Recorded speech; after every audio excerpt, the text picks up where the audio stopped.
Welcome to Do Y'all See This? Reacts. This is Eva. And this is Nisi. So let's do a catch up real quick, Ev. How has your last 7 days been? Or last 14? Yes. Yeah. I've been getting used to my new car. That's good. I mean, getting back to normal. I went to a birthday party, found out I am so old. So apparently going to the club is still like a huge thing for people in their 30s. And it's not for me. We went out on like a Thursday and it still was like too much for me. I was like, I just want to be in the bed. But I had already paid $15 for parking. And I had pretty much told myself, I was like, I gotta be here at least 2 hours if I'm gonna pay $15. And you remember we used to only have to like show our ID, you only have to pay $1 to park. No, doesn't matter now. They don't care about the locals. I put that on something in the water. They feel like they just gonna take our money now because they ain't getting it from there. I was gonna say they lost it fair and square, No, and now they gotta milk y'all for it. I don't want it. I don't want it. Other than that, I am feeling a lot better. I've been getting some sleep. I spent the weekend. I had Juneteenth. Had a good time. Spent some time with my mom. Father's Day. Went to my dad. So it's been a good leveling off week. You ready to get into? Yeah, I know. We only have the one thing. I know. I think it's a big thing. I think it's a big thing. Yeah, let's talk about it. Unless you've been living under a rock, you've heard. So Friday, June 24th, 2022, the Supreme Court of the United States ruled to overturn Roe v. Wade. So just in case you didn't know, so Roe v. Wade was the case that was decided in 1973 that generally protects a woman's freedom of choice. It's basically saying that she can have an abortion. Now, I found one thing that I thought was really interesting is that it's not so much that the law explicitly says abortion or that abortion is protected. It's that a woman's right to privacy is protected. A woman's right to make those decisions with herself and with her circle, her healthcare facilitators, her family, her situation. That's what's being protected. And now it's basically like, no, you don't have that right to privacy anymore, and you don't have the right to choose. It's very telling that immediately after this was overturned, like I feel like I'm wrong, but I think it was like 15 states immediately like jumped on it. And to me, the reason I say it's telling is because we've been asking for legislation for other things. We've been asking for laws to be put in for to help actual people.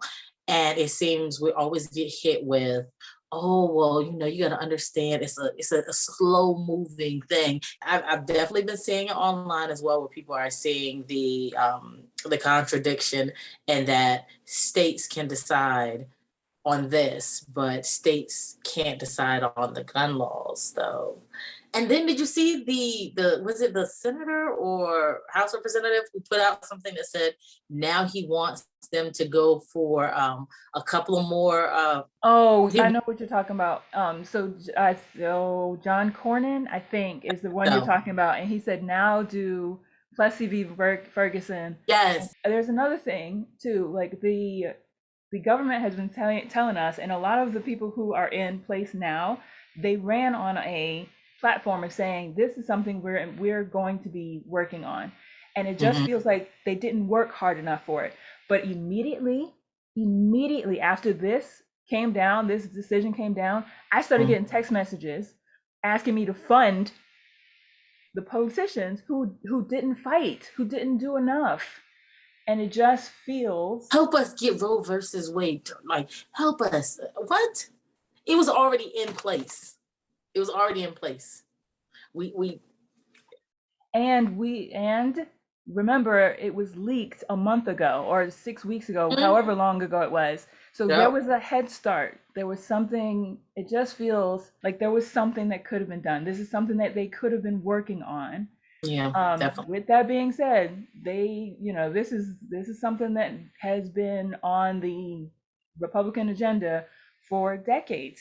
Yeah, And no true. one who has heard the decision is surprised. You could see when it was leaked before, like they're just like, oh no, this is just a draft.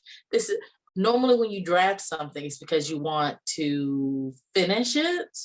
You normally plan on finalizing something. I'm just really wary of what's next. Oh, I can tell you. So our friend Clarence on the court, he's already put it in writing as to what is next. He put in writing that Obergefell, which is, and I'm probably going to mess this up, Obergefell, and there was another case, and both of them are same-sex marriage and privacy of your own bedroom. Like that is privacy. Like those things, those are two other cases that rely on the tenet of you as a person, as a citizen of the United States, have the right to privacy. They're going after it. Also, contraception is another thing that's on that list. Yep. And girls and people with uteruses, get your stuff stacked up now. And I hate to be that period person, but I don't even know how to describe the overwhelming feeling of like, I said it a few weeks ago. I was like, they hate us. And it seems like every step of the way, they make sure to show us another way of how they hate us. Because this isn't a law that's going to change anything for the politician. Politicians will continue to get abortions. Politicians will continue to get their mistresses, their wives, their daughters. They will continue to get them contraception. This is for everyone who is below that level. The fact that people are only zoomed in on the abortion part is how this happens. Because the law is about more than that. That case was about more than just that. People don't think of, okay, when people think of abortion, they don't think of when you have to have one. Like people who medically have to have one to save their life. They're not thinking about ectopic pregnancies or anything like that. They're not thinking of a pregnancy where it needs to be terminated to save the woman or save the person with the uterus. They're only thinking of, and what's crazy is because once that baby's born, they don't care about that baby. They don't care about his education. They don't care. They don't care about his milk. They don't care about it being fed. They don't care if it's in a home with loving parents who want it there. They don't care about none of that. There's a national shortage of formula right now. It amazes me because then we have this huge feeling on the society of why aren't our younger women having more babies? Why don't they want children? Why aren't they, and I'm like, have you looked outside lately? We're going to keep an eye on it because it's definitely something it will affect a lot of people. Yes, that's true. And I think we will start seeing dominoes and we'll start seeing things happening pretty quickly now that, like you said, the trigger laws are going to go into effect. I worry about interstate travel. They're going to stop people from leaving the states that you can't have one to go to a state that you can, because there are quite a few that have borders. Yeah, I worry about things like contraception, being able to order it online and get it shipped through the mail. Didn't it also go into effect? I don't know if it was now or before that this whole, maybe it was certain states where they were like being rewarded for telling if someone went and got an abort. That was actually before. That was a couple months ago. I remember that story. Yes, where it was basically a bounty. You were basically being given a reward for turning in someone who had either gone to have an abortion or who had assisted a person to go and get one. I think we should keep an eye on laws like that. The heartbeat laws, which are, at 6 weeks, that's the latest you can have an abortion. Most women don't even know. Bruh, one cycle? Because have you missed an entire cycle after 6 weeks? If you have regular ones, let's say you're who has their regular ones. To you, 6 weeks is like, well. You know what I'm saying? Like, we can suggest that the things we can do. So you can donate, you can volunteer, you can support, talk our way through things for now, and then get to calling your representatives. Yeah, because the thing is right now, it's like, what do we do now? Like now that this has happened, we understand that, yes, we need to go vote. Everyone that has been saying that, we got that. But what is the next step? Stockpiling Plan Bs, I don't think it's going to quit. But I mean, like, I don't know what the solution is when and I mean, as a Black woman, it's not like I ever thought the government was like looking out for me. But to actively see them pushing changes and agendas and legislation to effectively make your life worse is surreal. Yes. It's really like watching Handmaid's Tale and being like, well, am I just gonna wake up and not have access to my account? Like, is only my husband gonna be able to get my money? Like, can I no longer own land? Like, yeah. And the fact that this legislation is not being paired with any kind of support net services. As soon as the child is born, you're on your own. Like, that has nothing to do with them. They don't care what happens after the baby is actually born. Sperm donors are not actually discussed, like, at all. And you can literally stop 100% of where abortion. is the legislation on that side? I'm sorry. I'm not saying that I don't agree with this. I don't. And I'm not saying that it should also occur for men. All I'm saying is, if what you're saying for women holds true, then why is it not being held true for men?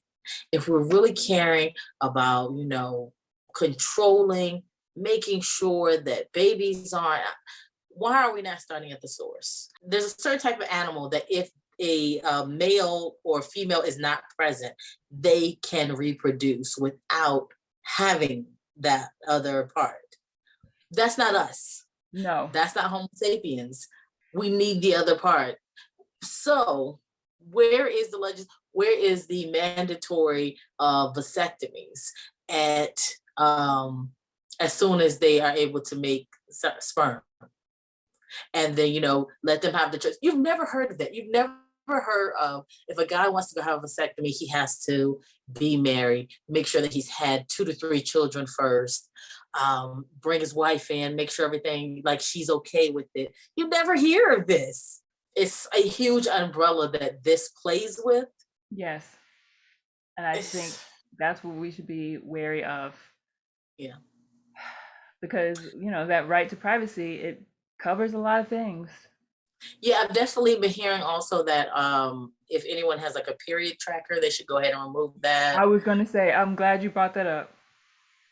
I can't remember the other things that they were saying to remove, but I remember like people were definitely saying, because we already know, like, we joke around and say like the algorithm is listening and stuff like that, but this is something that can absolutely be used since you already have the information in there. It's already crazy that all of our private stuff is shared and we just okay it without even thinking about it. But then that someone is now allowed to violate that privacy that you even thought you had. Mm-hmm. Yeah, so this has not been a great week for people with uteruses. Mm-hmm. So, be gentle and be gentle with yourself. If you need to rage scream into a pillow, do that. Do whatever it is you need to do. And we'll get through it somehow. Yeah, I mean, we will get through it.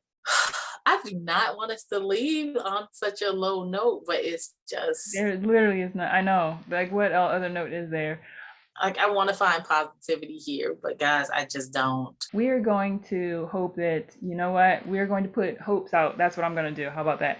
We are going to hope that it gets challenged so quickly and so well that this never becomes an actual issue. Some of those trigger laws do take time to actually go into effect. So use that time wisely, my friends. That's all we can really hope for. Right. So that's the positivity. That's the takeaway. Yes. We will see you guys next week, and we will come with something more positive. There you go. All righty. Thank you. Bye. Did y'all see that? Did you see that?